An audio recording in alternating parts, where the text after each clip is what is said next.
Okay, so for the record, no one is indicating that they were present, so it looks to me like no one was here then.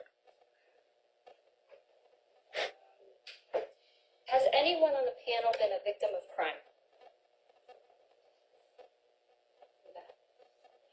Did you hesitate to call the police? I'll go into that first. Call the police? I'm not going to ask about the outcome or the kind of crime, but interaction with law enforcement. Was it a positive or negative experience or a neutral experience? Okay. Good outcome in the case? Okay. How about you? Same questions. Positive, negative? Okay. Has anyone ever had to call the police on a friend, family, or loved one?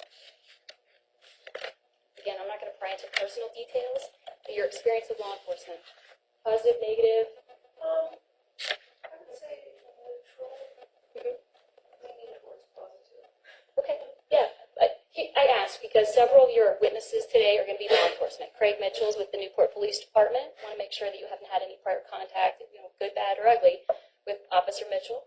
You'll also be hearing from Deputy Bruce McGuire. He's in the back of the courtroom. Sometimes you hear a name and you don't really put the face to it until they're sitting in the witness stand. That's a problem for us because then you go, oh my gosh, yes, that guy pulled me over. He was a total jerk or something. Or no, he pulled me over and gave me a warning or whatever. Never a jerk, I'm sure. But I want to put the faces with them so you guys can tell me, have you had any experiences with Officer or Deputy McGuire? I don't know, but we had where I worked with that. Okay. Interaction with law enforcement. How was it? Good, bad? Sometimes I get some negative feedback, and it's helpful for me to bring it back to the agency. So I'm not looking for anything other than your honest opinion about what had happened in those instances. Did you say you had an experience with Deputy McGuire? No. Okay. And then was it? Not him. Okay. Someone else maybe in law enforcement? Okay. Okay. My uncle always used to say when you got pulled over for speeding, you get the ticket or you get the lecture. You got to save one. He always got tickets. Every time. So. Oh, I'm sure he said thank you. Oh, sure you did. Yeah. So I'm sure that you've had interactions with law enforcement. Any instances that you might leave you with an impression or good feeling, bad feeling, anything? Well, most of the time she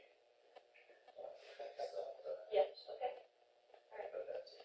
Would you hesitate to call the police if you had an emergency? Yes. They ain't gonna show up and they ain't gonna do much. Okay.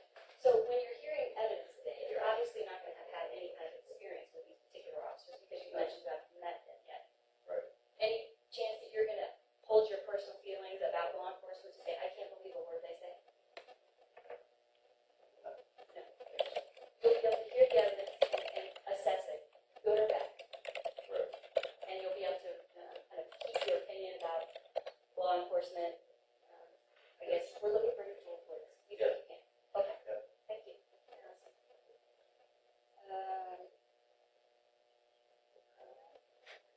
Would any of you, I always ask this because of my brother, but would they consider you and your family, friends, circle of acquaintances, a devil's advocate? Someone who just argues for argument's sake? Any of them? No? You have a partner? Yeah. Why do you think you have that reputation? Yeah, sure.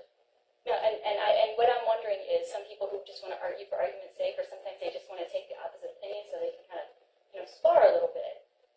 Today, your job is going to be, if you're convinced beyond a reasonable doubt from the evidence that you receive, that if you're convinced that I have presented sufficient evidence to you, it would be expected that your verdict would be guilty.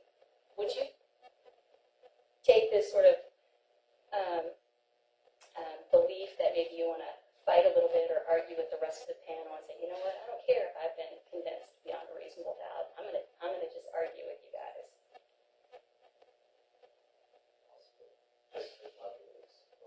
Sure, no, and I'm not assuming that you're going to be asked to do anything against your belief. What I would be asking is if you were convinced, say there was sufficient evidence, and you were convinced that this crime did happen, do you think you'd still argue with the panel? Okay. All right. Anyone else? Okay. I take notes because you guys are like herding cats sometimes. I've got a lot of people, and it's fresh faces. I get about 10 minutes to talk to you. You will also see us in the hallway. All of the parties in the case are restricted from talking to you. So we're not being rude if we skip the elevator ride with you. We're not being rude if we turn around and walk away. opportunity for us to kind of chat with you and get to know you a little bit as jurors. I want to talk to some people that I haven't actually spoken with. I haven't asked you any questions. You had to go through a security line when you came in here today. Did you find that comforting or obnoxious?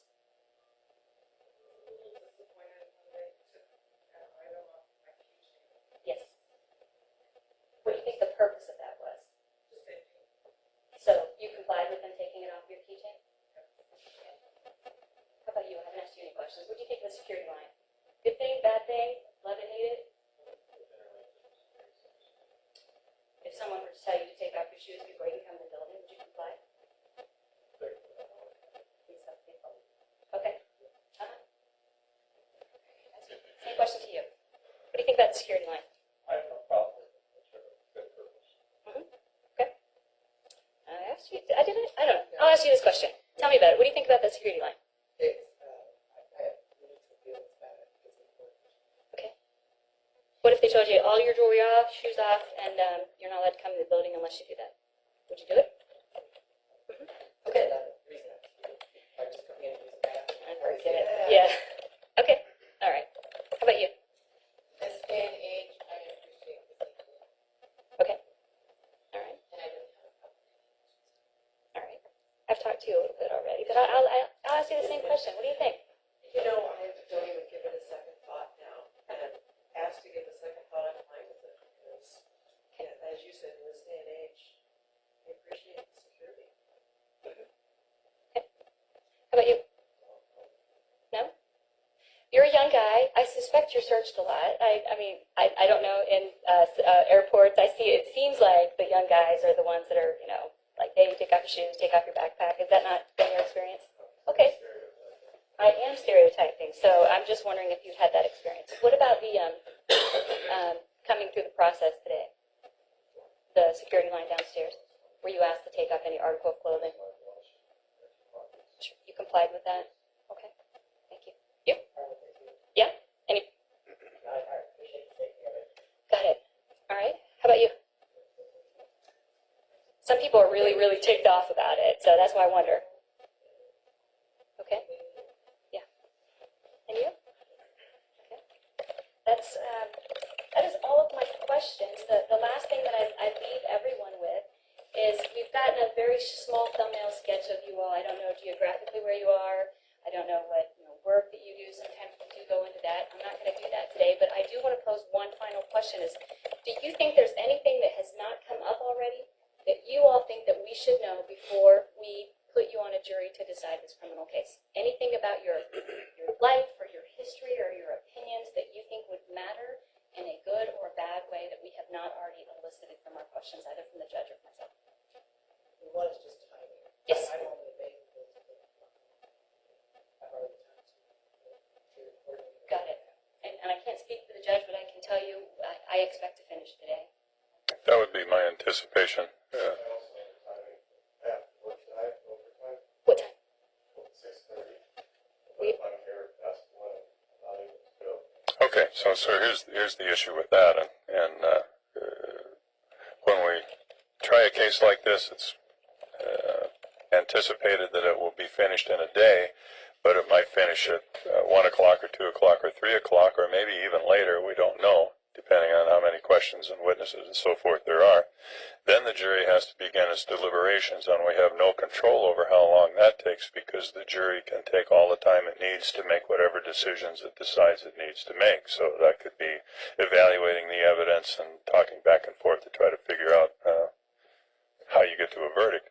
That might take a while. So let's say we finish at 4 o'clock and the jury takes 2 or 3 hours to make a decision.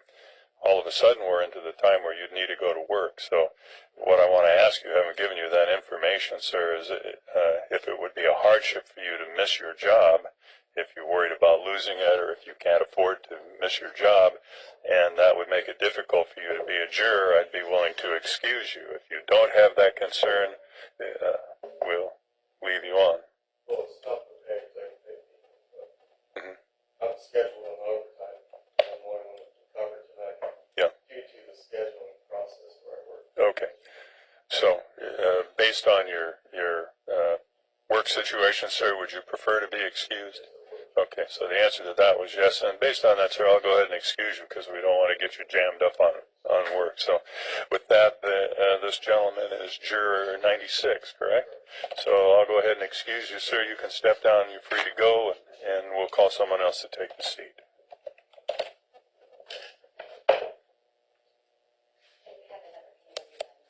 Oh, okay. I'll get right to you, ma'am, as soon as we get the seat. Thank you. Okay, juror number 36, that's 3-6.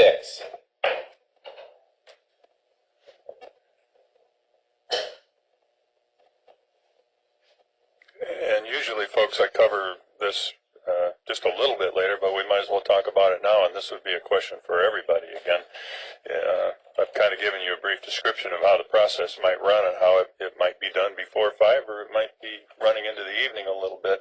So the question is, does anybody have a reason of substance for not wanting to serve on a one-day jury that may run into the evening? And so sometimes when I ask that question, I get people say, well, I've got a really important golf date in the afternoon, and that's not what I'm looking for. If you have medical appointments you can't miss, if you have a family member that needs to be taken to a medical appointment they can't miss, if you have minor kids coming home from school and they need somebody at home and you're the only one, things of that nature. So be thinking about that while I ask juror 65. She raised her hand, so what's the issue, ma'am? I'm a teacher at Oregon Coast Community College, and my class starts at 6 tonight. Okay, is there anybody else to do that for you? No, there isn't, but I could have someone open the door and let the students go in because I teach painting, so I'm kind of Okay, well, on the fence about it. no, But well, here's how that works then, ma'am. I cannot exclude you for arbitrary reasons. If you feel you would be able to serve and give the case the time it needs, including maybe working into the evening if that's required, you can stay on the jury. If you have a concern that you might not be able to give the case your full attention because you'd be worried about your class and what everybody was doing, I can excuse you, but I need to have you tell me whether that would be a problem for you. Okay, so can I you? might not be chosen for the jury anyway.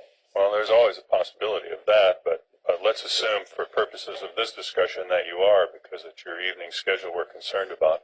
So, Can I ask if you anticipated taking all afternoon? well, it's less that. I don't know the answer to that question, but based on my experience having tried these kinds of cases, it'll probably be done in the mid-afternoon. But the question that we don't know the answer to is how long it will take the jury to review what they need to review, have the discussions they need to have, and come to some conclusion about how they want to resolve the case. So, I'll take the chance that I just have to. 'Cause I'd like to. okay. All right. So Sorry, I brought it up. well, no, that's quite all right. I'm glad you did, because if we didn't know about it and then you got worried about it later, then we could have some No, trouble. I already thought that I Okay. could possibly have someone open the door. Okay. All right. So with that, then I'm just going to ask the question again. Anybody else have any reason of significance that they would not be able to serve on a one-day jury trial that might run into the evening for purposes of deliberations? I'm not seeing any hands, so thank you for that, ladies and gentlemen. Sorry to interrupt, counsel. No, and I want to give Mr. Walker an opportunity to question juror number 36, since she's just been added to the panel. Okay. So, Mr. Walker, if you have questions, you can ask. If you No questions for me. All right. Thank you, sir. So, Same questions that the judge kind of asked the panel before. It sounds like all of the witnesses are unfamiliar to you, and you've heard me ask some questions of the panel. Any of those questions would have elicited a response from you? Okay. What about the security system downstairs? Okay. And I won't go through all of the other questions that I had for the folks on the panel, but I would just kind of invite you to tell us anything that you think we might need to know about you and your life or your history that would be important for us in making a decision as to whether to have you sit on this case.